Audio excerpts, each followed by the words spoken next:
Hello there, lovely listener. Welcome to episode 2 of the Author to Author podcast. If you are joining me for the first time, welcome. My name is Pamela R Haynes, multi-award-winning author of 2 books, Loving the Brothers and Loving the Sisters. This week I had the pleasure of being interviewed on the Mahogany Silver Rain radio show based in the United States, followed by an interview with Pitch Black magazine based in the United Kingdom. I hope you had a wonderful Mothering Sunday. I spent the day with my family. If you are a self-published author and would like to appear on my podcast, simply drop me a line to author-to-author-inquiries@gmail.com along with your bio.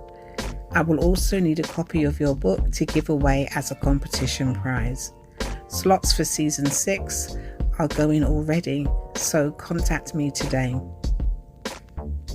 In this week's episode, I interviewed self-published author James Davison, author of the book Mindy's Journey. Let's dive into his interview now. See you on the other side. Hello there, James. Thank you for joining me on the Author to Author podcast. How are you? I'm okay, thank you. As I'm sure I'll get into, I have 4 little ones. Every day is a new adventure with so many of us, but we manage somehow. Yeah. James, tell us, where in the world are you? I am based in the UK. Specifically, I'm in Wolverhampton. I was born in Luton. My family moved to Tipton when I was just a baby, so I was at Tipton growing up, but I've always been in and out of Wolverhampton, and now I live here and have lived here for coming up to 9 years. And that's our connection, really, isn't it? I met you at the TEDx Wolverhampton talk. I came out to support Aurea Reese, and I met you during the break where you were selling your book. And thank you so much for gifting us 2 copies of Mindy's Journey. Your first children's book? It is, yes. I've been working with the Prince's Trust to start my own business, creating children's stories. The name of the business is Progessive Play. The goal of it is to use fictionalised storytelling to address real-world issues. Specifically, one incredibly important to me is mental health, because I've already mentioned I'm a father of 4, but I'm neurodiverse, so I have Tourette's, non-epileptic attack disorder, and affective dysregulation. So I've got sort of both perspectives as someone who has long-term mental health conditions, as well as a parent, and knowing how challenging it can be to try and address those issues with little ones. So I was hoping to be able to use my creativity to empower children and adults to talk about mental health, but also provide them with a framework in order to start those conversations. So I started with the Printers Trust in March of last year. At this point, I had already been self-funding Mindy's Journey before that. And what the support the Prince's Trust gave to me was to be able to do like the businessy side, to start like a business plan, get a cash flow forecast, start setting those sort of where I see myself going with the business. But also then they provided me with grant funding in order to start test trading, so printing some books in order to start selling, just to gauge the interest in it, to see if it was a viable business plan. And thankfully, the response that I've had to it has been more than I could have ever expected. That's good, but you've said a lot there, and so I want to go back a bit. I think I know what Tourette's is. I've never heard of the other 2 conditions that you mentioned. Could you say a little bit more for my audience? What's that about? Yes, Tourette's is probably the most commonly known out of the 3 conditions. With the Tourette's, I have both physical and vocal tics, so I do come out with words and phrases. sometimes not always the most flattering, but I can somewhat limit. I've grown accustomed to be able to manage my conditions so that it's the way I sort of see it. It's like it's a pressure gauge in my head, and sometimes I might let a little one out in order to stave off doing it more frequently. But it can also mean that I can stammer at time to times because my brain's trying to compartmentalize those things. But the way that I initially got diagnosed with Tourette's was because I started shaking uncontrollably and was unable to stop. It was later found out that this was due to having non-epileptic attack disorder.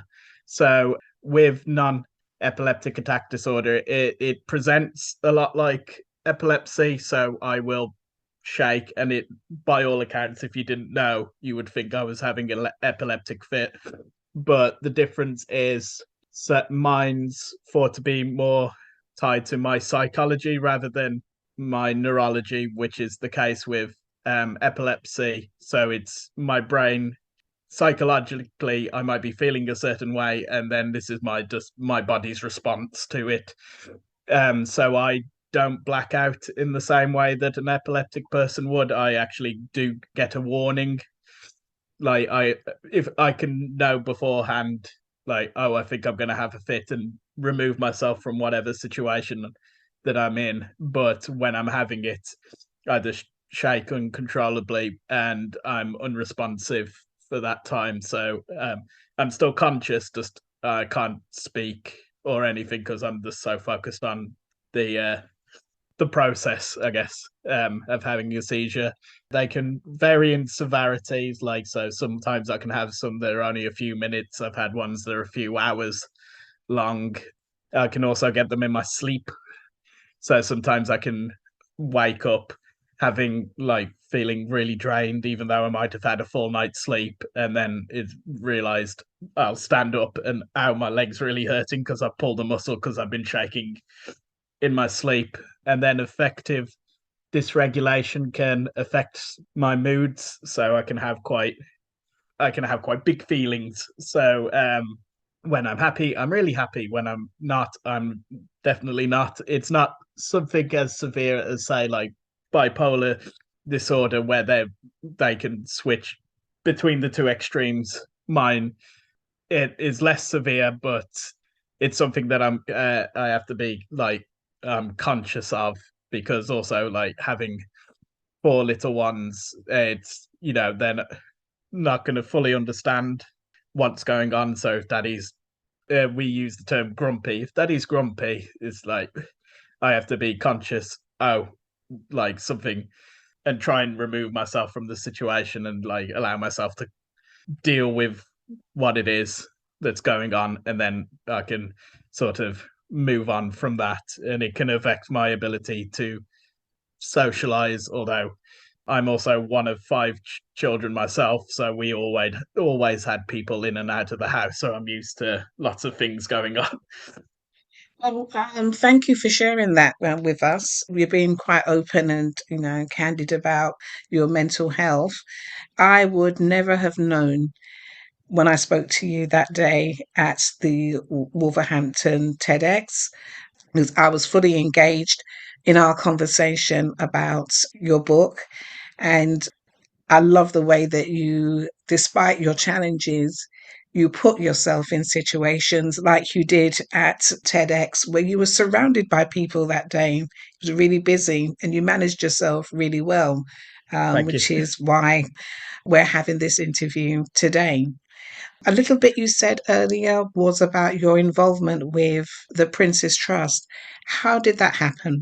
As well as being from Wolverhampton, I'm a graduate of the Wolverhampton University. So I originally went to study games designs. Mindy's journey, funnily enough, started as a game idea. I stayed on, did a postgraduate, so a master's in digital and visual communications. Uni had a big effect on me overall. One being I never had any real intention to go to uni initially. It was only when I found out that I was going to be a dad that I was thought, oh, okay, maybe I have to get serious about what it is I actually want from life.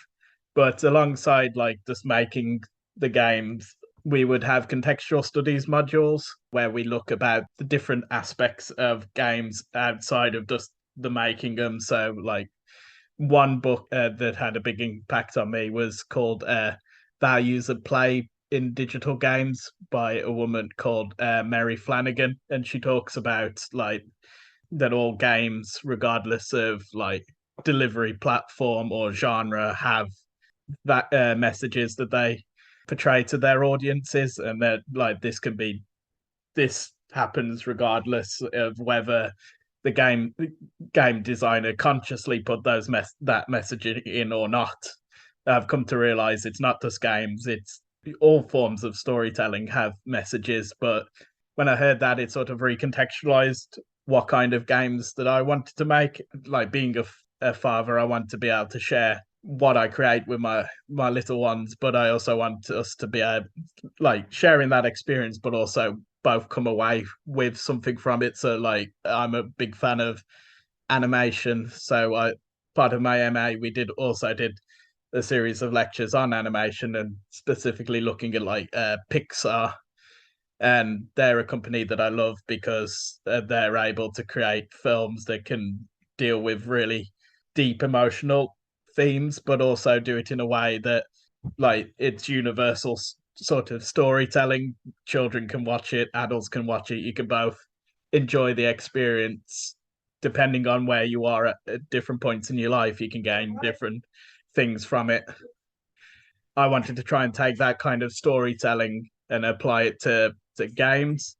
So I initially started out wanting to start my own games company, and so I worked with the university, and then I did went to the School for Social Entrepreneurs, which is run by Lloyd's Bank. But during my experiences during university, I'd sort of lost confidence in my ability to make games, and then also being on the School for Social Entrepreneurs program, I was in a cohort of people who were all running their own business, social enterprises, and they're all very like impressive people. And I was just coming there with like an idea of something that I wanted to do. So I was feeling a lot of imposter syndrome. So then, well, I thought, well, if I can't make games, what am I going to do? And I struggled with this for a long time. I'd also periodically been challenged about, well, you've got these great ideas for games that you want to make, but will the children actually get the messaging from it, or will they just be focused on the gameplay? And so, well, I started to think, well, what's the easiest way that I can tell the story of one of the games to the children in the most basic format, and they get it. So I started reciting Mindy's Journey as a bedtime story for my eldest, and she's like, "Daddy, I think you should make it into an actual story because I'd like to share it with my friends." And eventually, I was like, "Okay, Lily, I think you're right." So I had started beginning that process of trying to learn how you actually make a children's book, and then, as I said, I was funding it all myself. Originally, I was going to do both the artworks and the writing. Subsequently, realized, well, if I ever want to actually get made, I might have to let go of some of that. I was able to find a man called Darren Gate who illustrated the book. And so then I had contacted Darren, and then that's we started had a few conversations, then started the ball rolling on trying to get the book made. So I was making payments to him, but then again, even though I had done some business stuff with the uni, I had done some stuff with the School for Social Entrepreneurs. I knew the book was coming. I was going to make it, but what do I do once it's here? So I reached out to the Princess Trust because someone had recommended them. So I did a 2-day workshop with them to then decide whether I wanted to go ahead and sign up for like their enterprise program. I went ahead with it.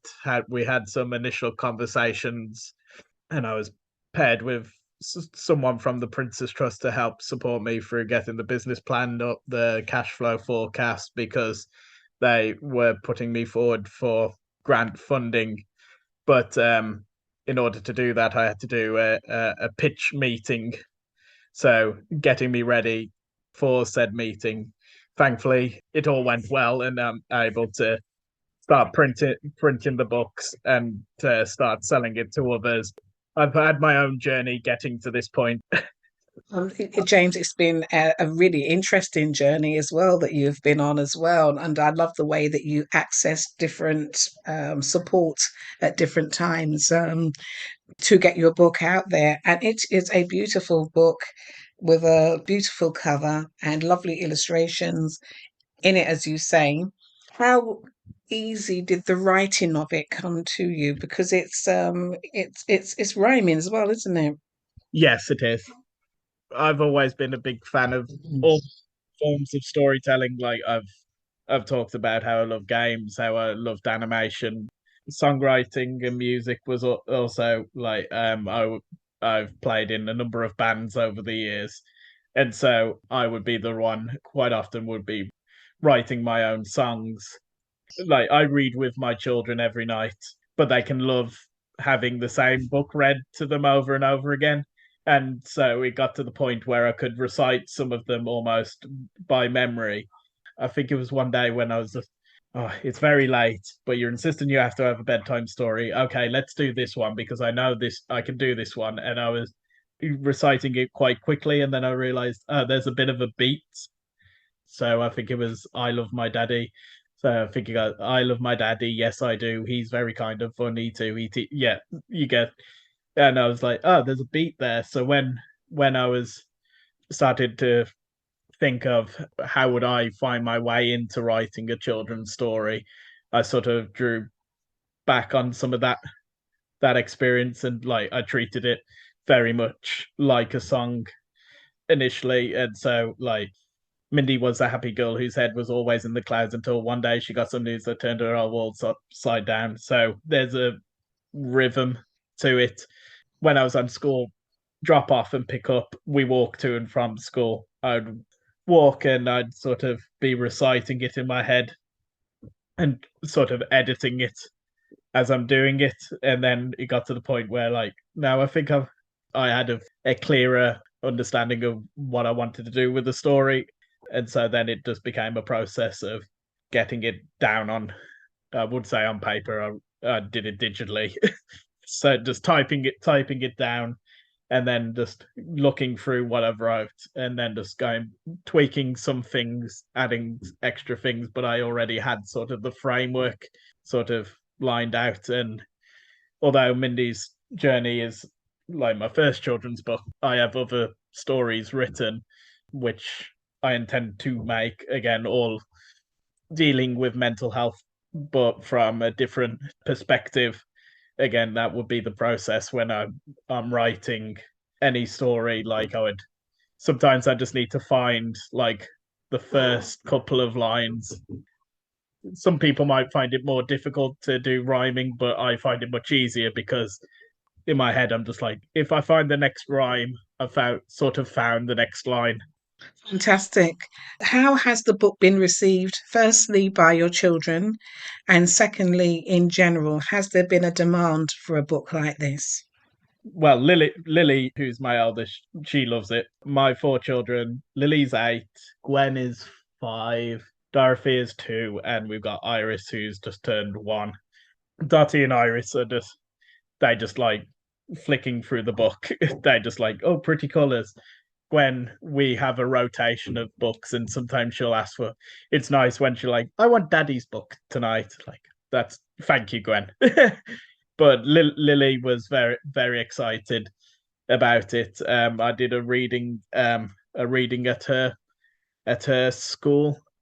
Initially, I was told was just going to be for her class. Then it became her year group, and then I think by the end of it, it was read to like over 100 children. And I was like, okay, I guess I'm doing that. A couple of other schools, I did a talk at Coventry Uni about storytelling and mental health and sharing sort of my journey as well. And I've just done a reading at Wolverhampton Library as part of their literature festival. The response has been very, very good, but I'm not one to sort of rest on my laurels. I also always want to be doing more stuff. Lily, I would also mention, she's an author herself. My 8-year-old, she won a writing competition because when I was looking for my illustrator, I had found a design company who were out of my price range at the time, but I continued to follow them on social media and saw that they were running a writing competition. And so I said, Lily, why don't you enter? And she ended up winning. So she's got the Magic Bunny, which I subsequently asked the company, well, I'm already printing and selling my own books. Would you mind if I did the same for Lily? And that thankfully they were happy for me to do that. But part of the motivation for that was, I call my business progressive play. To be progressive, in my opinion, is also to champion and inspire others as well as talk about the things that are important to me. So I wanted to celebrate her success, but that's also like the motivation for me wanting to do more talks and readings is to inspire others to tell their own stories. I mean, congratulations, James, on being part of the Wolverhampton Literature Festival. So that's a really good move in the right direction. And also, congratulations to your daughter for having her own book and doing well with that as well. How easy is it to get your books into libraries and into school libraries in particular? That's something that I'm still sort of figuring out myself. Although I did create the business plan, it wasn't like a step-by-step guide of how this is how I'm going to do absolutely everything. It was just a sort of like, this is what I hope to achieve given a certain 1 year. What do you hope to achieve after 1 year? What do you have to hope to achieve 3 or 5 years from now? And sort of like justifying like what's my unique selling point and a lot of the business talk. I never sat down to put like, this is going to be my marketing strategy. Because I was successful in my pitch and received the grant funding, I have been now teamed up with a business, like a professional business mentor as part of the Prince's Trust, and that's sort of what I'm figuring out now is like, okay, you've got the books, they have been selling, you've done a lot of good things, but let's like focus on, okay, this is going to be how we're going to reach the most people, how we're going to be the most effective in terms of marketing. But up until now, it's just I'll go and just have a conversation with someone, just putting myself out there just as much as possible. So, like the TEDx event we met at, like I have listened to some TED Talks over the years. So, like from following Mary Flanagan, I had heard about like the company called Games for Change, which deals with, they're dubbed social impact games. So similarly, games that address real world social issues. And so I'd listened to some of their TED Talks. And so I saw TEDx Wolverhampton. I did ask the Prince's Trust, like, is this something I should do? They felt at the time that maybe it was best to wait a bit until I've had a bit more experience. But I still knew that I wanted to be involved in some way, and so I'd reached out to them because I had saw like an open call for like businesses to get involved. Wasn't able to do like one of their partnership packages, but in our conversations they had sort of invited me like, well, why don't you come and do a market stall as part of the event? You're still involved in some way, and so that's what I've been doing really, just doing lots of pop-up events, as many as I can, and like just I'm never like I did work on the markets for a while, like selling fruit and veg, whilst I was still figuring out what I wanted to do. Um, but I was never one of the ones calling out saying, come look at my wares." I always taken a more step back approach and allow people to come and approach me. And so like when I have like made a sale, it's usually been a case of someone's approached the store, looked at the books, I've invited them to read the books, and then shared with them some of my story, and then that's usually motivates them to want to purchase. It might sound that I'm doing it manipulatively, but it's something that I'm passionate about, and I wasn't always this open as I am now. But when I first got my like diagnosis for all of my diagnoses, although I probably had the conditions long before I was diagnosed, I didn't like to address it because I in my head like I don't want to be defined by my conditions, but over the time it's like no, I'm not defined by my conditions, but there's no sense of denying that I have them. And actually, I've had these conversations with Lily. She had had someone who at school called her weird once, and I had talked to her about like, well, look at all the stories that we love, like superhero movies, princesses, like the Disney films, Pixar films. The lead character is often different from everybody else, but that's what ultimately makes them special and makes them the hero of that story.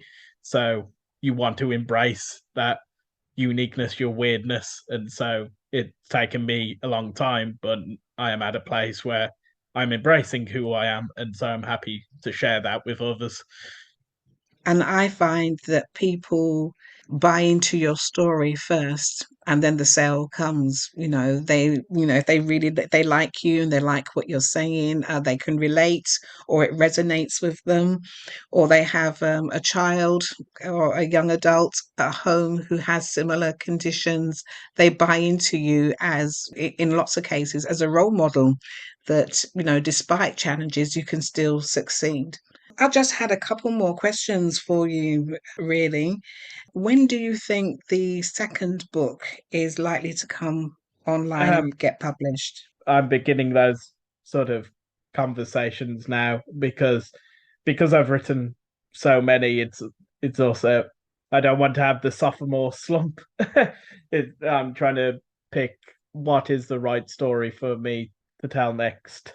Although I've already told it because it's already written, but what should be the follow up?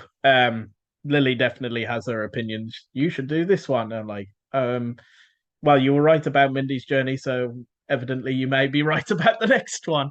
I consider myself a social enterprise, so it's great having the books and being able to do what doing as an individual, but I want to be able to do that on a much bigger scale. So I'm trying to also, at the same time, trying to start those conversations with organizations such as like Young Minds or NSPCC, because they equally may have opinions of like what story would be right for them if they were to get involved. So this is all tying into like the marketing strategy that me and my business mentor are working on now. It took me a long time to do Mindy's journey. I think I wrote the original draft of it at the end of 2019, beginning of 2020, and it was released June last year. So 2 years, but now I have a lot more knowledge of the processes involved. So I do have like I've been printing all my own books because on my MA course there was a woman, Cal Westbrook. She had done a storybook as like her final end of year show. I did a game. She did a storybook. So I'd asked her, "This is something I'm thinking about doing myself now. Where did you get them printed?" And it's a company called Shropshire Printing Limited. So I think they're based in Telford. I've never actually been there. I've only had conversations with them digitally, but but they've printed my books, they've printed Lily's books. So I've sort of set up with a printer now. I now know about ISBNs, International Standard Book Numbers, and all that's involved with that, because that was something like, I have no idea what that is. Is that something I need?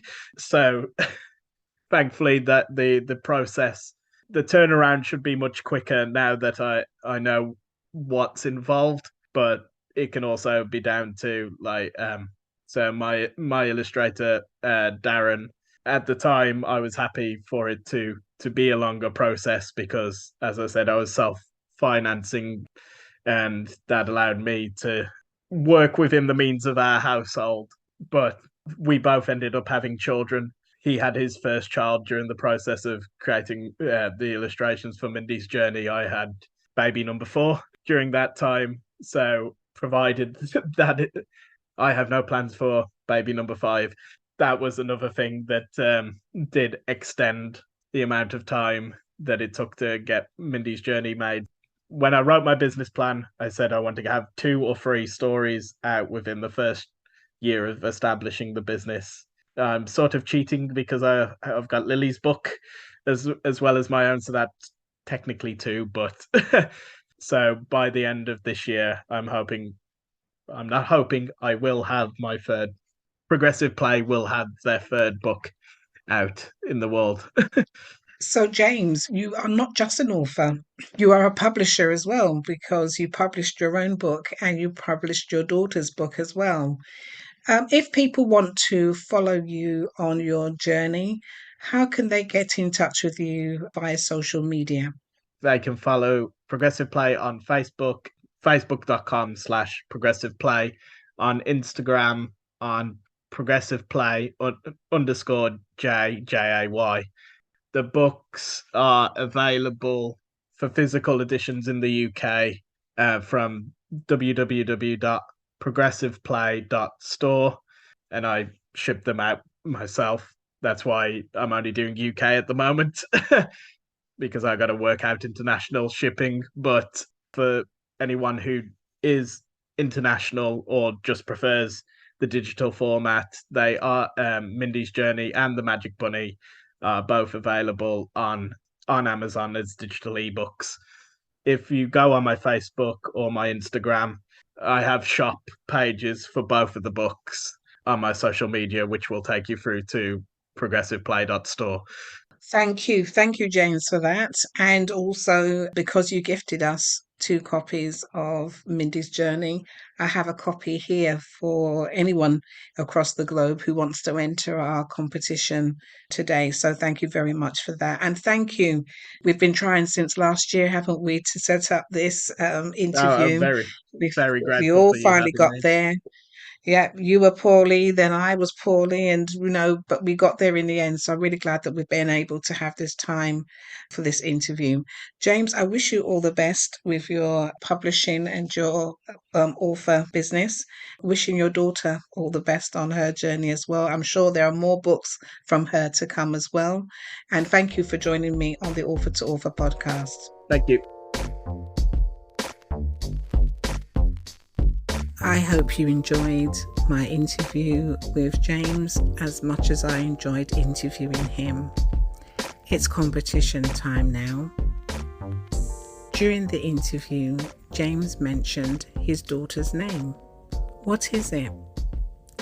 Taking part in the competitions couldn't be easier. Simply follow me at Loving the Author on Instagram and DM me with the answer to the question for your opportunity to win a copy of James' book, Mindy's Journey. That's all for now, folks. Have a fantastic week ahead, and we'll see you next time. Bye for now.